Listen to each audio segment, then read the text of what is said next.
forget what I was talking about now. So here's this white bridal veil, and suddenly, pow!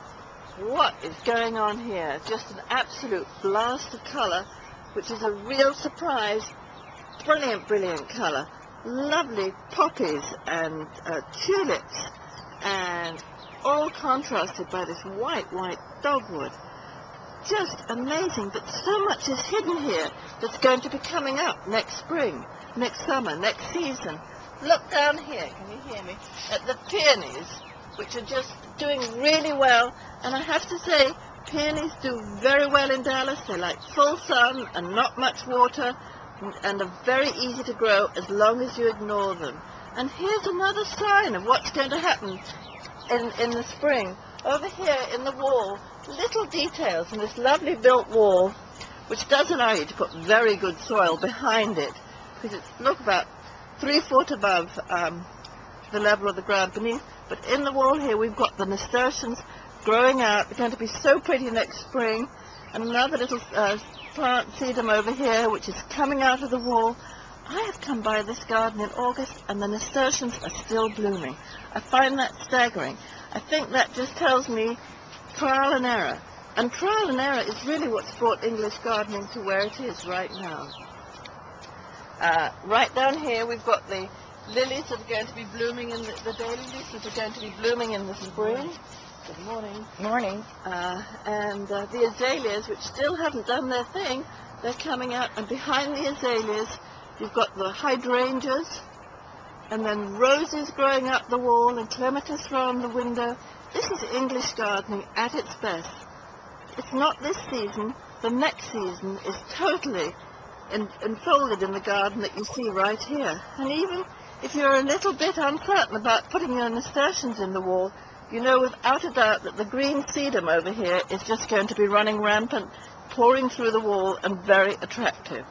There's a lot of salvia in this bed if you start looking. And salvia is such a good basic for Texas gardens. And you need plants in an English garden that are going to come back and be tried and true and will not fail you and will make a nice, big, determined splash of colour. It's not exactly symmetrical either. Look at these lovely anemones here. No, ranunculus here. 1, 2, but there isn't a third. But instead of the ranunculus, as you get down to the far end of the bed, this ajuga catches your eye and draws you on to wonder what is next. Ooh, and look, right here amongst the poppies in the back, you can see the green phlox. That's going to be blooming all summer. So there's lots of ideas of what's going to come here in the next season. Oh, and this looks like Veronica down here. Yeah, instead of the blue ajuga, you're going to have blue Veronica here. And that's an idea, keeping the same sort of ideas going. And here's a whole lot of lamb's ears. You know, right now they look a little bit low, but by the summer those are going to really be growing up and giving a great contrast of colour, not so much splash, but the lamb's ears are very good if you're trying to get that English look of the pink rose with a light blue-green grass.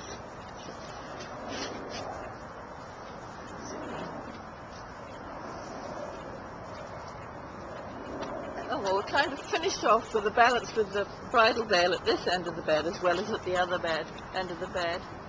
And an intriguing little pathway up to the back door with the yew, which is that spreading yew is a great plum yew is a great plant to use in your garden, particularly in a shady area or shady sunny area. It just fills in, always interesting with those bright green tips to it.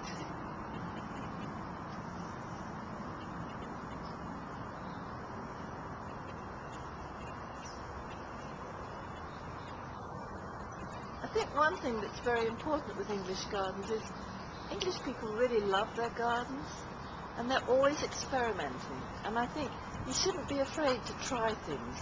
Just don't try them too big.